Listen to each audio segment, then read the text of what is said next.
আসসালামু আলাইকুম dear learners, welcome to formative English. Okay প্রিয় শিক্ষার্থী বন্ধুরা, আজকের এই ভিডিওতে আমরা শিখব কিভাবে ইন্টারোগেটিভ সেন্টেন্স তৈরি করা যায়। আমরা জানি ইন্টারোগেটিভ সেন্টেন্স দুইভাবে তৈরি করা যায়। অক্সিলিয়ারি ভার্বগুলোকে আগে এনে ইন্টারোগেটিভ সেন্টেন্স তৈরি করা যায়। নাম্বার 2 হচ্ছে ডব্লিউএইচ ওয়ার্ডকে আগে এনে ইন্টারোগেটিভ সেন্টেন্স তৈরি করা যায়। প্রথম আমরা যে স্ট্রাকচারটা নিয়ে আলোচনা করব সেটা হচ্ছে অক্সিলিয়ারি ভার্বকে আগে এনে ইন্টারোগেটিভ সেন্টেন্স তৈরি করার জন্য যে স্ট্রাকচারটা রয়েছে সেটা হচ্ছে AV auxiliary verb, subject, PV principal verb, extension object অথবা অন্য কোনো অংশ বসবে, তারপরে প্রশ্নবোধক চিহ্নটা বসবে। এখানে আমি এবি লিখেছি অক্সিলিয়ারি ভার্বগুলো do, does, did, am, is, are, was, were, have, has, had. এখানে সাবজেক্টগুলো লিখেছি। এখানে আমরা ভার্ব ব্যবহার করব, অর্থাৎ অক্সিলিয়ারি ভার্বের সাথে সাবজেক্টের সাথে যে ভার্বটা ম্যাচ হবে টেন্স অনুযায়ী সেই ভার্বগুলো আমরা এখানে ব্যবহার করব। এরপর আমরা এখানে কতগুলো অবজেক্ট লিখেছি। সর্বশেষ আমরা নোট অফ ইন্টারোগেশন ব্যবহার করব। আমি যদি বলি আমি কি একটি বই পড়ি, তাহলে এটার ইংরেজিটা হবে ডু আই রিড আ বুক। আমি কি একটি বই পড়ি। আচ্ছা, এরপর তুমি কি ক্রিকেট খেলো, ডু ইউ প্লে ক্রিকেট। তুমি কি ক্রিকেট খেলো, তুমি কি সেখানে যাও, তাহলে হবে ডু ইউ গো দেয়ার। তুমি কি সেখানে যাও। তুমি কি কাজ করো, ডু ইউ ওয়ার্ক। তুমি কি কাজ করো। অথবা আমরা ব্যবহার করতে পারি ডাস, সাবজেক্ট থার্ড পারসন সিঙ্গুলার, অর্থাৎ হি, শি এবং সাকিব এদের সাথে কি ব্যবহার হবে, ডাস ব্যবহার হবে। তো ইন্টারোগেটিভ করতে হলে ডাসকে আগে ব্যবহার করব। ডাস হি রিড আ বুক। সে কি একটি বই পড়ে। ডাস হি প্লে ক্রিকেট। সে কি ক্রিকেট খেলে। ডাস হি গো দেয়ার। সে কি সেখানে যায়। তারপরে ডাস হি রাইট এ লেটার। লিখে, সে কি একটি পত্র লিখে। এরপরে ডিড ব্যবহার করব। ডিড যখন ব্যবহার করব তখন অর্থটা অতীতকালে অর্থ দিবে। যেমন তুমি কি বই পড়েছিলে, did you read a book. তুমি কি একটি বই পড়েছিলে।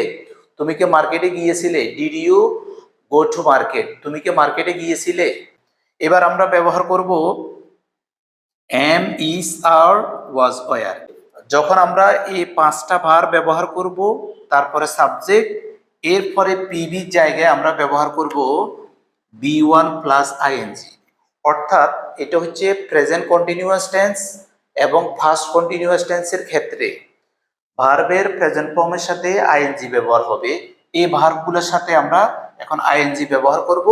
তার আগে আমাদেরকে ব্যবহার করতে হবে am, is, are, was, were. যেমন আমি যদি বলি আমি কি বই পড়তেছি, am I reading a book. আমি কি বই পড়তেছি। আমি কি সেখানে যাচ্ছি, এম আই গোয়িং দেয়ার। আমি কি সেখানে যাচ্ছি। তুমি কি বাজারে যাচ্ছ, তাহলে are you going to market. তুমি কি বাজারে যাচ্ছ। ওকে, এবার আমরা auxiliary verb have, has, had দিয়ে আমরা ইন্টারোগেটিভ সেন্টেন্স তৈরি করব। হ্যাভ, হ্যাজ, হ্যাড যখন আমরা বাক্যের শুরুতে ব্যবহার করব সেক্ষেত্রে প্রিন্সিপাল ভার্ব হবে ভার্বের ফার্স্ট পার্টিসিপল ফর্ম। ওকে, যেমন হ্যাভ আই ডান ইট। আমি কি এটা করেছি, হ্যাভ আই ডান ইট। আমি কি এটা করেছি। অথবা have you gone there. Have you gone there. তুমি কি সেখানে গিয়েছো। Have you done the work. তুমি কি কাজটা করেছো। Have you written the letter. তুমি কি পত্রটা লিখেছো। Have you tried it. তুমি কি এটা চেষ্টা করেছো। Have you completed the lesson. তুমি কি লেসনটা শেষ করেছো। আর হ্যাজ ব্যবহার করব হি, শি এবং সাকিবের সাথে আমরা হ্যাজ ব্যবহার করব, যেভাবে আমরা প্রেজেন্ট পারফেক্ট টেন্সে আমরা শিখেছি। ওকে, তাহলে হ্যাজ হি ডান দ্য সাম। সে কি অঙ্কটা করেছে। হ্যাজ হি ডান দ্য সাম। সে কি অঙ্কটা করেছে। হ্যাজ হি গন দেয়ার। সে কি সেখানে গিয়েছে। হ্যাজ হি ট্রাইড ইট। সে কি এটা করেছে, এটা চেষ্টা করেছে। হ্যাজ হি ট্রাইড ইট। সে কি এটা চেষ্টা করেছে। Has he finished the lesson. সে কি লেসনটা শেষ করেছে। এবার আছে হ্যাড। হ্যাড ব্যবহার করব, এখানে প্রত্যেকটা সাবজেক্টের সাথে হ্যাড ব্যবহার করা যাবে। তাহলে হ্যাড আই ডান দ্য সাম, আমি কি অঙ্কটি করেছিলাম। ওকে ডিয়ার লার্নার, এবার আমরা শিখব WH ওয়ার্ড। WH ওয়ার্ডগুলো আগে এনে ইন্টারগেটিভ সেন্টেন্স আমরা তৈরি করব। সেক্ষেত্রে আনসার হবে ডেসক্রিপশনাল। এখানে আমি সবচেয়ে একটা গুরুত্বপূর্ণ কথা বলে রাখি, আমরা একটু আগে শিখেছি অক্সিলিয়ারি ভার্বকে আগে এনে ইন্টারগেটিভ সেন্টেন্সের যেই স্ট্রাকচারটা আমরা শিখেছি, ওই স্ট্রাকচারের সাথে এখানে শুধু একটা বিষয় যোগ হবে, সেটা হচ্ছে WH ওয়ার্ডগুলো, আর না হয় হুবহু স্ট্রাকচারটা একইভাবে থাকবে। ওকে, এখানে WH ওয়ার্ডগুলো আমি লিখেছি। প্রথম আমি ডু, ডাস এবং ডিড এর ব্যবহার নিয়ে কথা বলবো। হোয়ার ডু ইউ রিড, তুমি কোথায় পড়ো। হোয়ার ডু ইউ রিড, তুমি কোথায় পড়ো। অথবা হোয়ার ডু ইউ লিভ, তুমি কোথায় বাস করো। অথবা হোয়েন ডু ইউ ওয়ার্ক, তুমি কখন কাজ করো। হোয়েন ডু ইউ ওয়ার্ক, তুমি কখন কাজ করো। তারপরে তুমি কখন চেষ্টা করো। When do you try, when do you do the work, তুমি কাজটি কখন করো। তারপরে এখানে যদি ডাজ ব্যবহার করি তাহলে হবে when does he read a book, when does he read a book, সে কখন বই পড়ে। এরপরে হোয়াই, সে কেন বই পড়ে।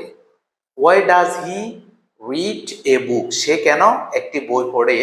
তারপরে প্রশ্ন করতে পারিস তুমি কেন খেলো। Why do you play, why do you go there, তুমি কেন সেখানে যাও। When do you go there, কখন তুমি সেখানে যাও। তারপরে how do you go there, তুমি সেখানে কিভাবে যাও। এভাবে আমরা WH ওয়ার্ডগুলো আগে এনে তার সাথে ডু, ডাজ, ডিড ব্যবহার করে ইন্টারোগেটিভ সেন্টেন্স তৈরি করতে পারি। এবার আমরা কথা বলবো এম ইজ আর। WH ওয়ার্ডের পরে এম ইজ আর ব্যবহার করব। যেমন তুমি কি পড়তেছো, হোয়াট আর ইউ রিডিং, তুমি কি পড়তেছো। হোয়াই আর ইউ প্লেইং, তুমি কেন খেলতেছো।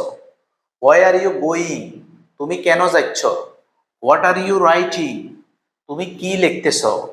Or how are you trying, তুমি কিভাবে চেষ্টা করতেছো। হাউ আর ইউ থিঙ্কিং, তুমি কিভাবে চিন্তা করতেছো। How are you writing the letter, তুমি লেটারটা কিভাবে লিখতেছো। এবার আমরা WH ওয়ার্ডের পরে হ্যাভ, হ্যাজ, হ্যাড দিয়ে আমরা ইন্টারোগেটিভ সেন্টেন্স তৈরি করব। When, when have you done the sum, তুমি অঙ্কটা কখন করেছো। যদি বলি how have you done the sum, তুমি অঙ্কটা কিভাবে করেছো। তারপরে why have you done the sum, তুমি অঙ্কটা কেন করেছো। When have you finished the work, তুমি কাজটা কখন শেষ করেছো। When have you finished the work. How have you finished the lesson, তুমি লেসনটা কিভাবে শেষ করেছো।